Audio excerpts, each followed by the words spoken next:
Pessoal, bom dia a todos. Bom dia, gente. Bom dia. Aê.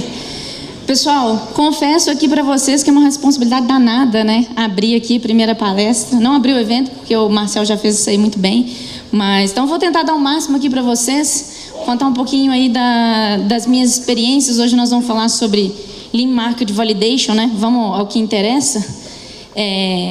Quem aí sabe o que é isso? Que bicho é esse? O que ele come? Alguém já ouviu falar? Levanta a mão aí, por favor. Só isso? Então que bom, né, galera? Espero que vocês aprendam pra caramba aqui. Nós vamos falar sobre validação. Mas antes da gente falar sobre isso, queria até me apresentar aqui rapidamente, tá? Só para vocês saberem, eu sou Poliana Godinho.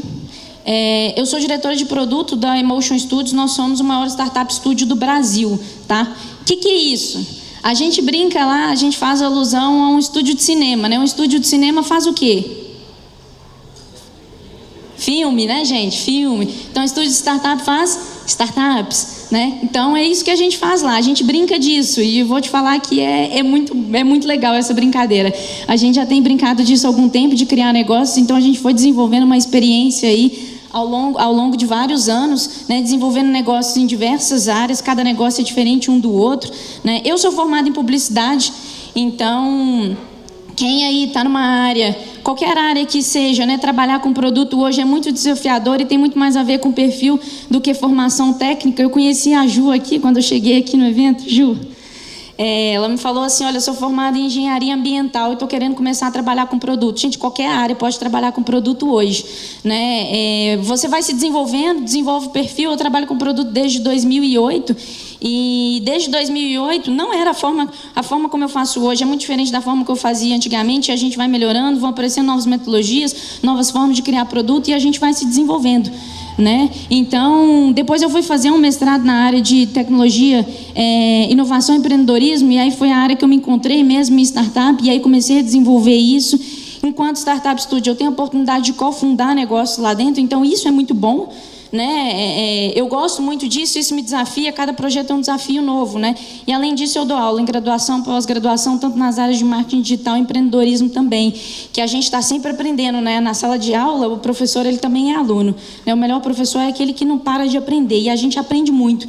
E aqui hoje eu também, com certeza, vou aprender muito com vocês, com cada um que vai passar aqui hoje, né? E espero que vocês aprendam um pouquinho também, né? Do que a gente vai falar aqui. Não vou me delongar muito sobre mim, que eu acho que isso não é o mais importante aqui, né, gente? Mas para a gente começar, eu queria trazer para vocês esse esquema aqui, ó. Acho que não dá para... agora sim. Isso aqui, gente, é o processo de desenvolvimento de produto tradicional desde a década de 50, né? Quem aí, às vezes, trabalha aí numa empresa que ainda é tradicional, que está querendo inovar, vocês devem viver muito isso, né? Como é que isso funciona? De vez em quando eu vou passar para cá para vocês não ficarem enciumados, tá? Como é que funciona? Você tem o conceito ali de um produto, depois você desenvolve, testa e lança, tá? Então, a gente passa um tempo aí desenvolvendo, depois eu levo isso para o mercado para ver o que vai dar, se as pessoas querem, se não querem, se elas gostam, se não gostam, né? Esse é um modelo tradicional hoje que ele dá errado, né? Por quê? Porque você gasta dinheiro, você gasta tempo e não sabe se as pessoas vão querer aquilo ou não, né? Então, isso é um problema que a gente enfrenta hoje, muitas empresas enfrentam, né? E aí vocês falam aí, quem aí trabalha em startup? Levanta a mão. Já algumas pessoas. Alguém aí tem sua própria startup? Legal, já tem uns aí. E aí vocês falam assim, mas startup é diferente, a gente desenvolve MVP, né? Você gasta menos tempo para desenvolver, né? E aí você testa com esse MVP.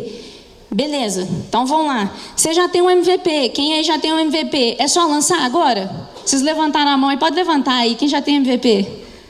Vocês já estão no automático, né?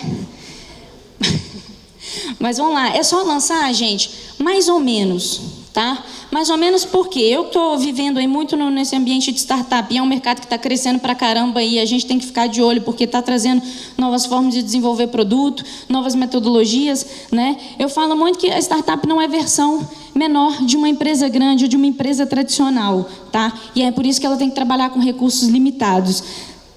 Então, ou seja, a gente sente a necessidade, e eu sinto isso no meu dia a dia, de trabalhar com novas abordagens para desenvolver produtos, desenvolver serviços, em menos tempo possível, de forma mais barata, tá? E as empresas tradicionais que ainda trabalham com aquele processo, elas vão migrar, obviamente, né? Elas precisam fazer diferente, porque esse é o mercado que a gente está vivendo hoje. Quando a gente pega e vê aí empresas de menos de 10 anos de idade valendo $1 bilhão, são os famosos unicórnios, né? Você vê que o mercado está crescendo, ele está em ascensão. Só que, por outro lado, a gente tem startup morrendo todos os dias. Não sei se vocês sabem, mas uma em cada 4 startups morrem ainda no primeiro ano. 50% morrem antes dos 4 anos e 75% morrem até 10 anos. Isso é um estudo da FDC, tá, gente? Então, o mercado está muito bom, mas as startups elas não estão conseguindo. E por que elas não estão conseguindo? Né? Então, eu acho que essa é a primeira mentalidade que a gente tem que ter aqui, que startup não é versão menor de uma empresa tradicional. Tá? E aí eu trago isso aqui, que esse aqui é um processo que a gente usa lá no estúdio hoje, para vocês entenderem como é que a gente funciona, como é que é o nosso processo de desenvolvimento de produto. Tá?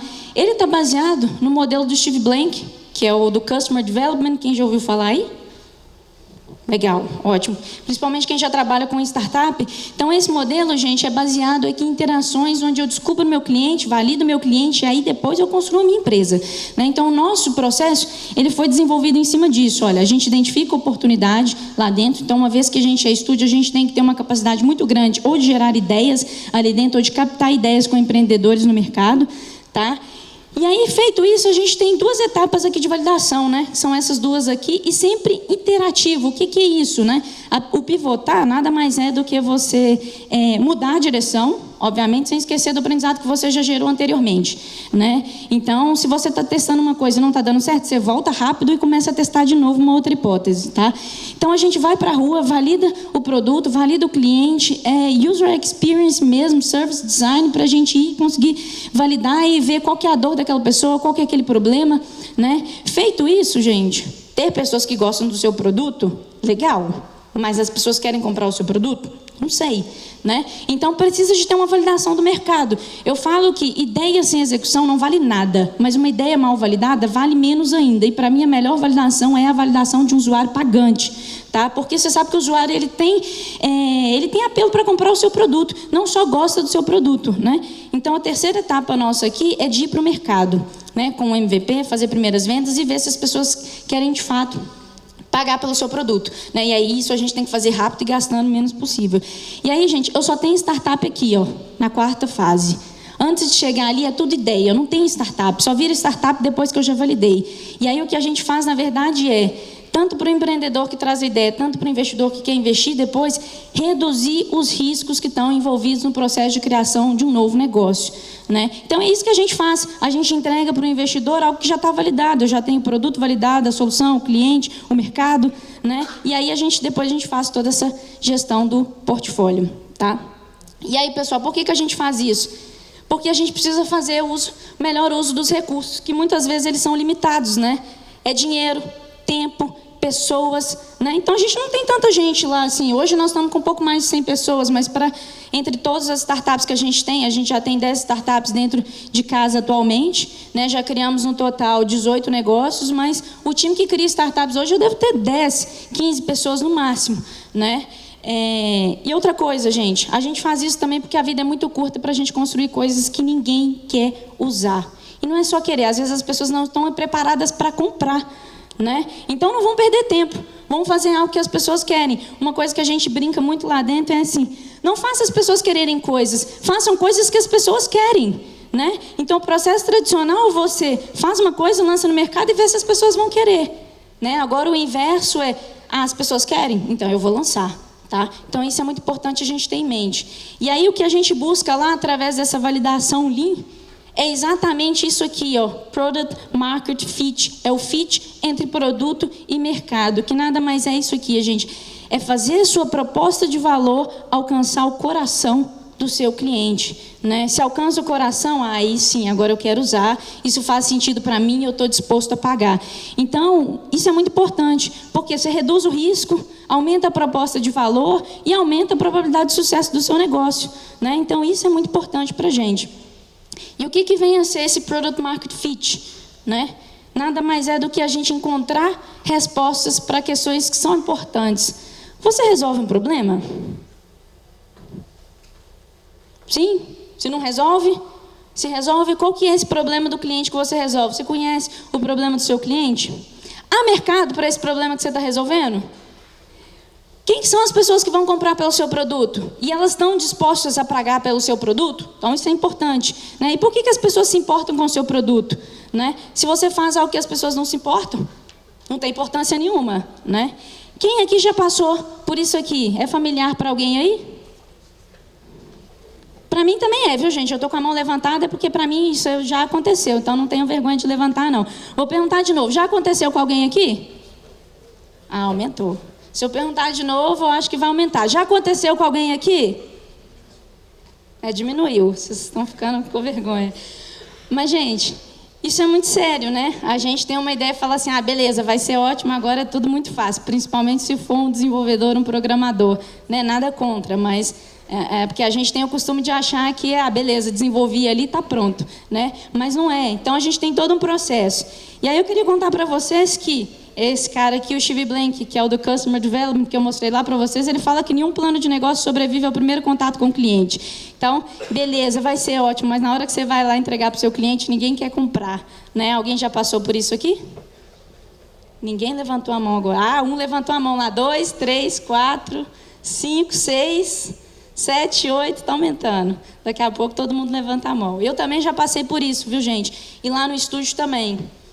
Então, pessoal, quem aí teve essa ideia e achou que é ótimo, se vocês têm perguntado aí para os amigos de vocês, familiares, para a avó, para o pai, para a mãe, se eles gostam da sua ideia, eu tenho uma triste notícia para vocês, tá? Gostar da ideia não é o mesmo que pagar pela ideia, tá? Tudo que vocês queriam era show me the money, né? Me paga aí, compra o meu produto. Mas não é assim, né, gente? Não adianta empurrar, que a pessoa não vai querer comprar se a proposta de valor não for muito boa, né? Então, assim, a gente precisa validar as hipóteses que a gente tem com evidências, né? Porque a pessoa fala que gostar não quer dizer que ela vai pagar, né? Então a gente tem muitas hipóteses, inclusive de que vai ser ótimo, que o nosso produto vai ser bom, mas na maioria das vezes as nossas hipóteses vão estar erradas, tá? Então por isso elas precisam ser validadas. E aí eu queria contar aqui para vocês alguns erros e alguns acertos que a gente teve que foram muito importantes para o nosso processo de aprendizado. E quando eu falo erro, é erro bobo, gente. E erro bobo que a maioria das pessoas, né, os gerentes de produto e os analistas de produtos vão cometer mesmo, porque isso é um processo de aprendizado, né? E às vezes você está tentando implementar algo na sua empresa e sozinho, não tem ninguém ali para ajudar. Então é comum, isso vai acontecer. A gente fala muito que é importante você ter os KMs rodados, né? Você precisa passar por isso para você aprender, mas tem que aprender rápido, tá? Quais erros são esses, gente? Primeiro, testar com o usuário errado, né? O famoso teste lá de laboratório com os ratinhos, né? Não adianta. Um pai, por exemplo, um avô, é diferente de uma criança. Seu produto é para quem, né? Você não pode testar com o usuário errado.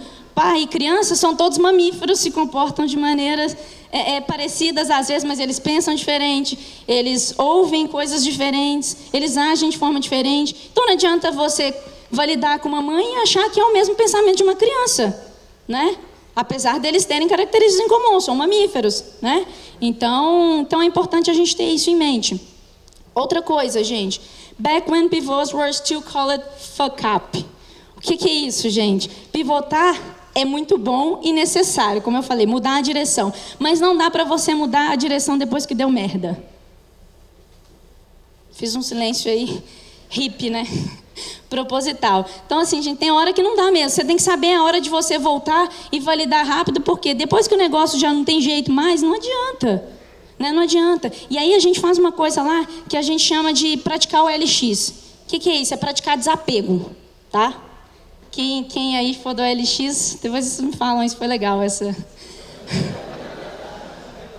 Não foi combinado com eles não, tá, gente? Mas é legal vocês saberem que a gente pratica isso lá. E vocês também têm que praticar. Às vezes vê que o negócio não é esse o caminho e falar, não, eu tenho que voltar, tenho que mudar a direção. Tem que pivotar mesmo. Então desapega. Principalmente se você for um empreendedor, tá? Desapega e muda o rumo, porque às vezes vocês vão ser mais felizes. E, gente, fazer as perguntas corretas. Fazer perguntas corretas. Muitas vezes a gente faz a pergunta errada para o usuário, e na hora que eu for dar algumas dicas para vocês, eu vou contar exemplos que a gente teve, né, e do quão importante isso é, e se desmembra em várias outras dicas que eu posso dar para vocês, tá? Então eu vou entrar agora em alguns principais hacks que ajudou muito a gente lá a conseguir melhorar esse nosso processo de validação, tá? Para que a gente consiga fazer isso de forma mais rápida, né, mais ágil e mais barato ao mesmo tempo. Primeira coisa, pessoal, coisa muito boba, tá? Mas que faz muito sentido. Coloque no papel o conceito do seu produto. Nós estamos falando de um documento chamado documento de visão. Tá? Esse documento de visão, depois que a gente implementou isso lá, isso foi muito importante. Por quê? Porque o documento de visão ele vai falar o que é o seu produto, quem que é o cliente, quais os problemas você resolve, como que você resolve esse problema, né? Principais funcionalidades. E aí isso não pode ficar só na cabeça do PM. Né? Isso tem que ser aprendido, né, e discutido pelo time todo. Então, o time ele não pode ficar com a sensação de que é um negócio, mas o Product Manager acha que é outra coisa. Então, crie esse documento e coloque tudo lá. Que sempre que precisar, vocês vão voltar naquele documento para saber. Tá? Outra coisa, pensar como cientista. Por que pensar como cientista? Cientista testa tudo.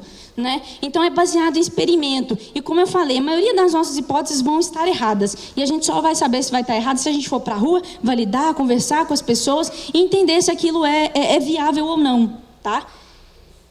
E aí, agora, onde eu queria chegar? Faça boas perguntas. Por que fazer boas perguntas, gente? Aí isso vai desdobrar em várias dicas que eu queria dar para vocês. Né? Às vezes, a gente entrevista o usuário errado, tá? Ou não sabe fazer a pergunta certa. Vou dar um exemplo. A gente não pode, por exemplo, induzir as pessoas a dizer aquilo que a gente quer que elas digam, né? Porque senão elas vão falar, seu produto é bom, eu vou lá e lanço e as pessoas não querem comprar, né? A famosa ideia do, olha, eu estou vendo aqui no mercado que as pessoas querem se tornar mais saudáveis, está aumentando o consumo de produtos saudáveis, de alimentação e tudo mais, artigos esportivos.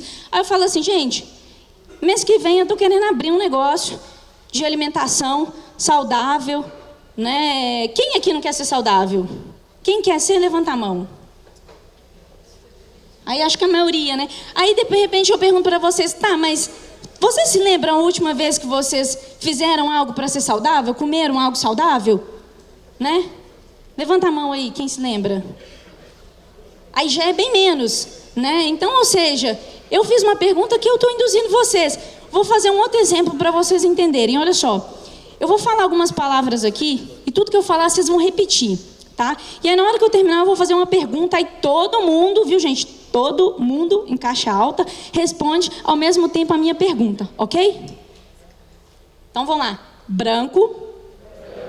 Branco, branco. Branco, branco, branco. Branco, branco, branco, branco. Branco, branco, branco, branco, branco. Branco, branco, branco, branco, branco, branco, branco. O que a vaca bebe? Leite, gente. Leite. Que vaca que bebe leite, gente? Nem as vacas do meu pai bebem leite. As vacas do meu pai bebem água. Então, gente, isso é só para vocês perceberem que não podemos induzir o usuário, tá, a responder aquilo que a gente quer, porque senão ele vai falar, eu gosto, mas na hora que vocês colocarem no ar, ninguém vai querer comprar, tá? Então tomem cuidado com isso. Lá a gente aprendeu muito a fazer boas perguntas, né? Em que sentido? Ninguém gosta de participar de entrevista, preencher formulário, né? Ninguém gosta disso. Mas, gente, uma coisa muito importante, vocês têm que fazer perguntas que ajudem vocês na validação. Não percam tempo com perguntas desnecessárias. As pessoas não têm tempo, não gostam de responder, elas ficam de saco cheio. Então, perguntem somente o necessário. Vão direto ao ponto. E vocês não vão perguntar para a pessoa falando da solução, não. Vocês têm que perguntar, olha, que tipo de problema você tem? Ah, e quando você teve esse problema, o que você fez para resolver? Por que essa solução não é boa? Né? Então, aprender a fazer boas perguntas é muito importante. Tá? E eu falo isso também porque, como eu disse, as pessoas não gostam de responder e muitas das vezes também as pessoas têm um problema sério que elas conseguem se contradizer, sempre numa mesma frase. E aí eu vou passar um videozinho muito rápido aqui para vocês verem que isso é, de fato, verdade. Mudar para melhor, com certeza que a gente ia mudar melhor, já estava bom. A gente ia mudar para melhor, não estava muito bom, estava meio ruim também, estava ruim. Agora parece que piorou. Lidar com pessoas é muito difícil, né, gente? Então é isso aí que acontece, tá? Então tomem muito cuidado com isso. E aí eu falo aqui que outra coisa muito importante quando a gente vai fazer as perguntas é o cliente, ele não tem a solução, ele tem o problema. Então, às vezes a gente direciona as nossas perguntas, a nossa validação em cima da solução e o cliente não sabe o que ele quer. Às vezes ele até acha que sabe, mas o que ele quer não necessariamente é aquilo que faz ele feliz. né? Não é aquilo que atinge o coração dele. O próprio Ford, ele fala assim, olha, se eu tivesse perguntado para os meus clientes o que eles diriam cavalos mais rápidos. Só porque eles queriam deslocar de um ponto a outro de forma rápida. Mas eles jamais imaginariam que fosse possível, com 4 rodas, você construir um carro e se deslocar de forma muito mais rápida que um cavalo mais rápido, né? Então, assim, pensem muito bem nisso, isso é muito importante. Lá na empresa, a gente estava desenvolvendo um projeto recente, que era um projeto para conectar músicos. Na verdade, assim, vou contar desde o início, porque a gente validou várias vezes, e eu confesso que eu fiquei muito incomodada com a falta de agilidade, vamos dizer assim, que a gente conseguiu validar esse projeto. E aí, o que aconteceu? A gente tinha uma base de músicos independentes, o maior portal de música independente do Brasil, e a gente falou, precisamos fazer algo com essa galera. E aí começamos a entrevistar, conversar com eles, para entender o problema que eles tinham e tal, músico independente, né? Não sei aqui quem é músico, mas trabalhar com músico não é fácil, tá?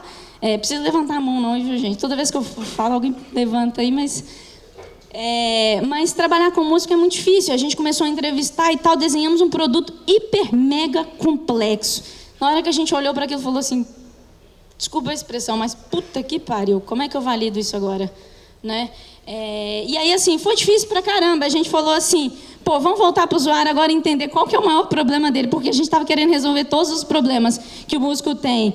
Agora eu vou perguntar de verdade, alguém aí é músico? Tem alguns poucos aí. Vocês têm um problema, 10, 20, 30, quantos problemas vocês têm? Muitos, né? Muitos? Quem levantou a mão aí? Fez um joinha aí. Então, gente, a gente queria resolver todos os problemas do músico, mas não tinha jeito, né? Aí a gente teve que voltar a validar de novo, perdemos tempo com isso para entender, cara, o que você quer? O que mais dá receita para você hoje? O que mais dá receita para mim hoje é subir no palco e fazer show. Tá? Então a gente falou assim, beleza, então achamos a veia aí agora, vamos entender agora como é que a gente faz o músico fazer mais show. Aí a gente falou, pô, não existe uma plataforma, existe uma plataforma que conecta esse músico com quem tem um palco hoje, precisa colocar um músico lá para tocar, e fomos entender essas plataformas, a proposta de valor delas, e falou assim, essa galera não tem base, então tem espaço para a gente, porque a gente já tem uma base de 140 mil músicos, então fica muito mais fácil, né?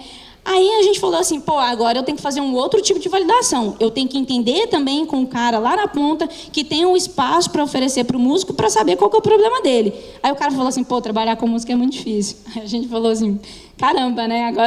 Agora complicou. Mas vamos entender como é que a gente resolve essa dor. Aí a gente foi, entendeu? A gente falou, vamos fazer um MVP bem simples, uma landing page, que a gente vai conectar esse músico com a casa de show, o bar, o restaurante, o que for, que tem um palco ali e precisa de gente para tocar. Um particular, por exemplo, né? Alguém quer fazer um aniversário, casamento, aquela coisa toda. A gente falou, beleza, vamos conectar. Desenvolvemos, gastamos tempo desenvolvendo aquela landing page ali, e eu vou falar um pouquinho mais para frente para vocês, mas era um tipo de MVP que a gente chama de mágico de Oz. O que é isso? Você não tem, o por detrás ali, ele não funciona, é só uma carinha ali e você tem uma equipe fazendo tudo por detrás, né? A gente pegava os pedidos que vinham da landing page, né? E a gente mesmo ligava para o músico, você tem disponibilidade aí tal dia? Quanto que é o seu cachê e tal? Depois ligava para o estabelecimento, já consegui uma pessoa aqui, tem 3 pessoas, escolhe aí, vem cá e paga, tá? 2 meses testando, gente. Você sabe quantas vendas a gente teve? 0 vendas. Então, gente, o que a gente descobriu? Na verdade, depois de 3 meses disso tudo, a gente descobriu que o estabelecimento ali, as casas de show, bares, restaurantes, os particulares, principalmente, porque grande parte das pessoas que se interessaram pelo nosso produto eram particulares, né? Os bares e restaurantes já tinham artistas fixos, né? A gente percebeu que, poxa, eles queriam, para aumentar o número de pessoas nos bares e nos restaurantes, eles queriam que os músicos cantassem música que todo mundo conhecia. E o nosso público, a nossa base era de independente, era de autoral. Então, gente, 3 meses para descobrir isso. É muito dinheiro e muito tempo perdido. Mas, assim, foi um aprendizado muito grande para a gente, né? Eu poderia ter descoberto isso lá no início. Que o cara que vai lá no bar, ele não sabe cantar música. A gente que vive de música, a gente adora cantar música, não é? Quem é que gosta de ficar ouvindo música, né? Que nunca ouviu, que não sabe nem cantar? Levanta a mão aí. Pouquíssimos, né? Pouquíssimos. E a minha base era toda de autoral. É gente que canta a sua própria música. É um independente, né, que vai ali na esquina e tem um público bem nichado, bem específico. Então a gente aprendeu muito com isso. E eu queria contar isso para vocês, porque a gente podia ter resolvido isso bem antes, tá? Pessoal, a quinta dica aí, acredite no que o usuário faz e não no que ele diz. Essa foto é uma foto que tem lá na nossa empresa, né? A gente, não sei quem acredita em Deus, pelo menos eu acredito, né? Mas eu acredito em Deus, mas qualquer outro tem que me trazer um dado, né? All others must bring data. Então o usuário também tem que te trazer evidências para você saber se ele vai querer aquilo ou não, tá? Não adianta. A gente chama isso lá na empresa de comer a comida do seu cachorro. Quem aqui já comeu a comida do seu cachorro? Tira a foto aí, gente, congela. Eu tô com a mão levantada porque eu já comi, tá?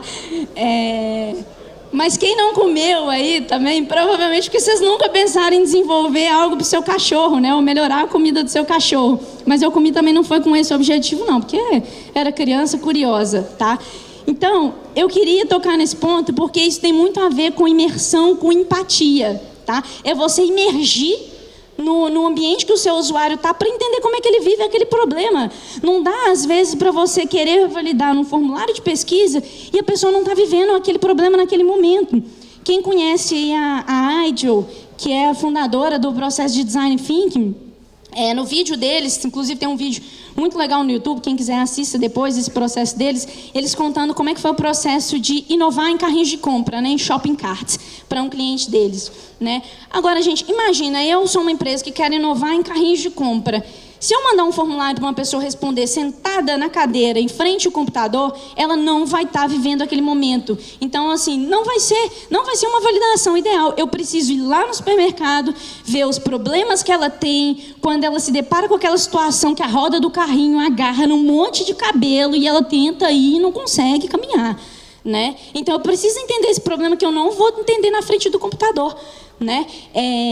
Eu dou aula de empreendedorismo numa pós-graduação de Big Data e Data Science lá em Belo Horizonte e aí eu desafiei os meninos a tentarem achar um problema que eles conseguem resolver utilizando Data Science. E aí teve um grupo que trouxe uma ideia muito legal lá, que eles queriam diminuir o tempo de atendimento nas filas de pronto atendimento, pronto-socorro, né? E aí eles queriam que a pessoa, antes de ir para o pronto atendimento, soubesse aonde a fila está melhor, né, ou está menor, para que essa aplicação, esse produto pudesse direcioná-los, né? E eu falei assim, gente, vai lá entender a dor de um pai que na hora que ele chega com a criança lá, passando mal, esse cara já, às vezes, pode jamais passar na cabeça dele de olhar um aplicativo antes, onde que está mais vazio, né? Já pensou se eles percebem que 90% das pessoas que chegam no pronto atendimento são casos de urgência e que o cara não vai passar na cabeça dele antes fazer esse tipo de coisa, ele vai chegar onde for, ele vai,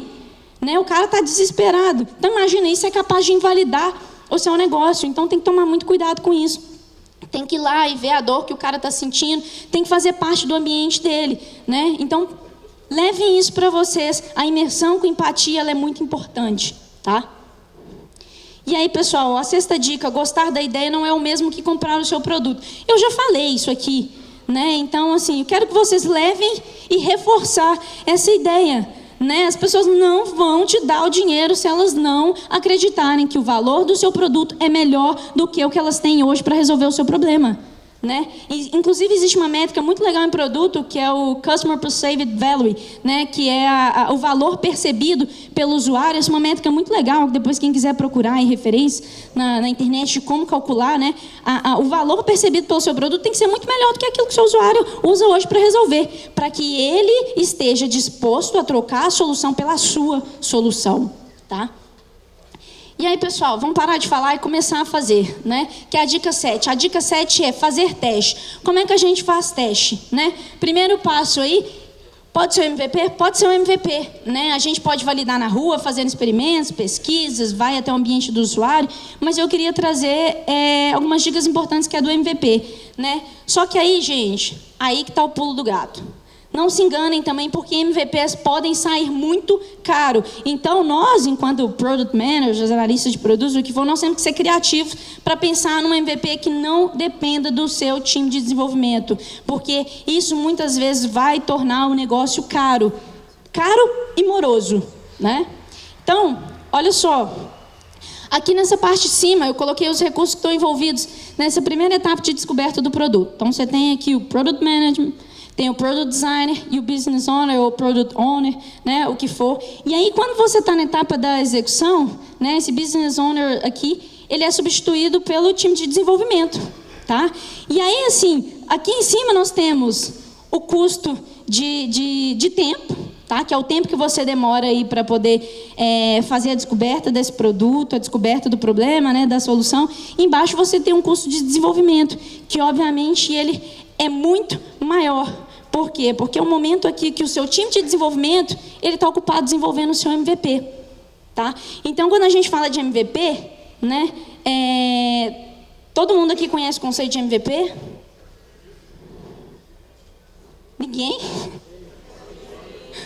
Que bom, né? Que nós estamos no evento de produto. Se ninguém conhecesse, eu ia sair correndo. Minimal Viable Product, ok? O mínimo produto viável. Então, gente, para quem não conhece aí o conceito, é o mínimo mesmo, tá?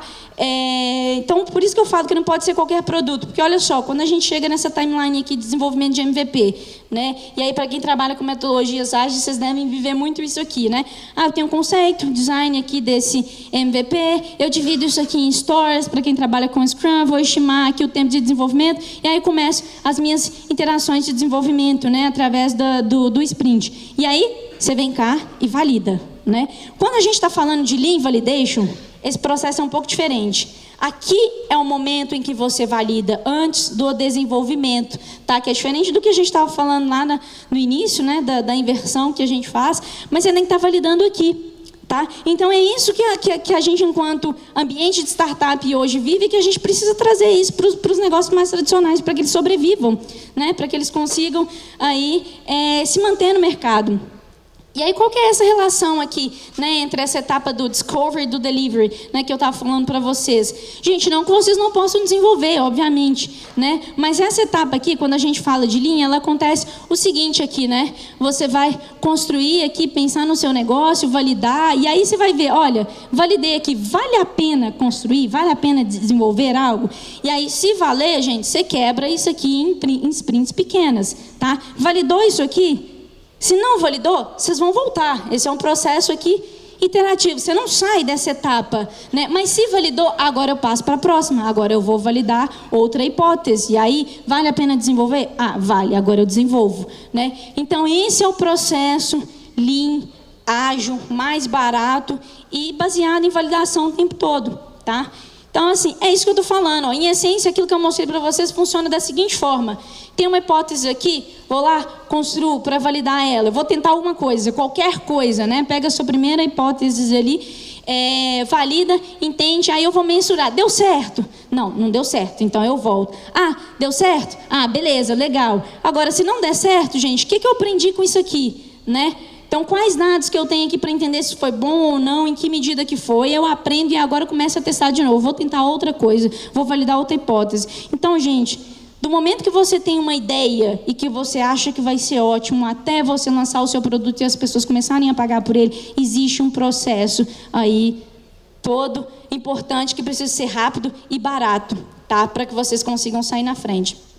Então, o que eu aconselhei para vocês é uma série de experimentos mesmo, tá? Para que vocês consigam refinar o produto de vocês dia a dia, sistematicamente. E aí eu vou frisar isso aqui, ó. Quando? Antes do lançamento. Não espere lançar para validar, né? Façam coisas que as pessoas gostem. Então, vou repetir isso. Então, o teste ele é muito importante. E o Lean é baseado nisso, né?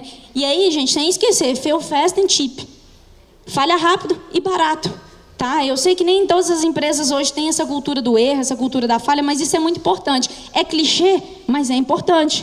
Né? No ambiente startup hoje já virou tão clichê que está incutido na nossa cultura. Né? Isso é a cultura da empresa. E tem que falhar com frequência, porque é falhando com frequência que a gente aprende. O Startup Studio, o mais importante dele é o histórico que ele tem de criar negócios. E é isso que faz ele ser melhor a cada dia. E por isso que ele tem se tornado um modelo de negócio que ele é mais atrativo para empreendedor e investidor, porque sabe que a gente tem muitos quilômetros rodados, né, dentro dessa caminhada. E aí, pessoal, próximo passo, né? O próximo passo é criar esses experimentos antes de desenvolver. E aí eu trouxe algumas dicas aqui, alguns tipos de experimentos que a gente pode usar, né? A começar aqui pela parte de entrevista que a gente falou. E aí essa entrevista, gente, não fiquem só presos no formulário online, porque você não sabe o que seu usuário está vivendo ali, né? Você pode ir para a rua também, tá? Então, uma vez que você tem essas primeiras validações desse experimento, tem alguns tipos de MVP aí que vocês podem usar, né, que eu vou falar bem rapidamente sobre eles, né, e tem muito conteúdo interessante, depois a gente pode desmembrar aí quem quiser conversar mais, mas a gente tem um MVP de vídeo, a gente tem a landing page, a gente tem o Mágico de Oz, tem o crowdsource e tem o pré-sell. Então eu vou falar rapidamente formas de vocês validarem o produto sem mesmo gastar tanto dinheiro para desenvolver. E aí o primeiro exemplo é o MVP de vídeo, é o vídeo explicativo. E aí, gente, é óbvio, eu trouxe uma empresa que vale bilhões, né? Eu ainda, infelizmente, não tenho uma empresa de bilhões para trazer, mas no próximo Product Camp eu espero ter. E estar aqui de volta com vocês. Mas o que é o vídeo explicativo? Pegando um exemplo do Dropbox, né? O Dropbox, para quem não conhece como ele começou, né? Ele não foi desenvolvido, ele não é da forma como ele é. Tudo começou com uma landing page que tinha um vídeo explicativo de como que aquilo funcionava e poderia resolver a vida do usuário naquele problema ali que ele tinha. Então era um videozinho aí de 4 minutos, eu não vou passar, obviamente, senão o meu tempo estoura. Mas procurem depois para vocês verem. Eles fizeram um vídeo explicando, olha, funciona de tal e tal forma. Você quer? Deixa aqui o seu e-mail. E aí isso é muito importante para validar se as pessoas estão dispostas a usar o seu produto ou não. Então é uma validação prévia e eles conseguiram tantos e-mails ali, tantas pessoas colocaram o seu e-mail ali que eles conseguiram validar pelo menos uma proposta de valor. Tá? Esse outro aqui, que é o landing page, também é legal para validar a proposta de valor, né? Você pode fazer uma landing page aqui falando do seu produto, você pode validar, inclusive, o discurso de vendas. E aí, gente, é importante que essa landing page seja altamente mensurável, né? Você tem que mensurar como é que ela está funcionando, como que as pessoas entram, de que forma que elas entram, como que elas convertem no seu site. Então, isso é muito importante. Tá? É simples e barato de ser feito, você não precisa desenvolver todo o seu produto ali, você pode colocar uma pergunta aqui para as pessoas também, olha, essa ideia parece boa para você?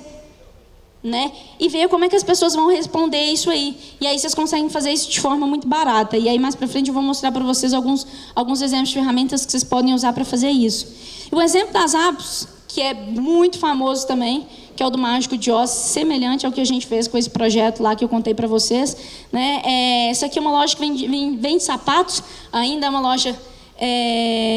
eles validaram, obviamente, conseguiram muito sucesso, também é uma empresa extremamente valiosa, mas, pessoal, como que eles vendiam ali dentro, né? Na época até que a internet estava estourando, como é que eu vou saber se as pessoas querem comprar sapatos pela internet ou não? O cara ia lá na loja física, tirava foto, colocava no site para ver se as pessoas querem comprar. Se quiser comprar, me vira agora, eu vou lá na loja, compro e mando entregar, né? Então, o Mágico de Oz você vai validar isso aí antes de você construir, você vai se virar para entregar, você não precisa desenvolver um gateway de pagamento ali naquele momento, usa algo que está pronto, todo um processo de logística, né, aquela coisa toda dificultosa, porque isso vai custar muito dinheiro, né? Então o cara ele se virou, ia lá, pegava o endereço da pessoa e entregava, igual a gente fez, né? Eu ligava para o músico e falava assim, aqui você tem, tá, data disponível, tal, dá o dinheiro, aí voltava para a pessoa e ligava. Só que eu não consegui validar igual as apps, né? Eu vi que não tinha demanda para o meu produto. Então, a gente tem que saber a hora certa aí também de pivotar. Tá? O que é o MVP de crowdsourcing? Né? Existem inúmeras plataformas aí para vocês arrecadarem dinheiro antes de desenvolver o produto, né? Um exemplo do Kickstarter, por exemplo, e várias outras, tá? Então, olha só, esse produto aqui, que era o Pebble, né? É um relógio utilizando uma tecnologia de ink, que é aquela mesma tecnologia que a gente tem no Kindle, né? Eles não sabiam se as pessoas iam querer isso, aí eles criaram uma campanha para arrecadar fundos. Na verdade, eles queriam arrecadar $100 mil para poder desenvolver o produto e aí poder lançar. E aí, gente, por incrível que pareça, 3 milhões em 4 dias, tá? E aí, gente, para a gente fechar aqui, o MVP pré-sell. O MVP pré-sell é o seguinte, você desenvolve toda a landing page, mas o produto ele não existe. Ele é uma MVP fake, né? No caso desse aqui, do Safebox, de Munique, eles queriam validar se em Munique as pessoas não tinham espaço para guardar suas coisas. E aí eles fizeram uma landing page e falaram assim, olha, Entra aqui, você pode pegar um box, levar para sua casa esse box, colocar as suas coisas e a gente busca na sua casa e aí toda vez que você precisar, a gente entrega na sua casa o que você precisa. Então, resolvendo um problema de espaço, né? Ele não foi um produto que foi validado em Munique, mas a pessoa que eles fizeram campanhas no AdWords, levando para o site deles, eles conseguiram algumas pessoas que se interessavam por aquilo ali, mas na verdade o produto ele não existia, tá? Era só para validar. E aí, pessoal, dica final, algumas ferramentas aí para vocês, tá? Tanto para criar formulários quanto para landing page de forma bem barata, provavelmente vocês já ouviram falar de alguma delas. E a última, gente, que isso também é uma parede nossa lá, do or do not, there is no try. Tente, experimente, tá? Desculpa. E, gente, depois, se precisarem, a gente disponibiliza também, tá? Tirou foto aí, quem tiver depois passa pro coleguinha. Então, gente, tente, experimente, né? Esse é o nosso, um dos andares lá do nosso escritório e tenham sempre em mente, gente, validação é um processo contínuo. Tem começo, mas não tem fim. Toda vez que vocês forem melhorar o produto de vocês, precisa passar pelo processo de validação, tá? Então, levem sempre isso em consideração. Muito obrigada. Espero que vocês tenham gostado. Espero estar aqui com vocês ano que vem. Obrigada.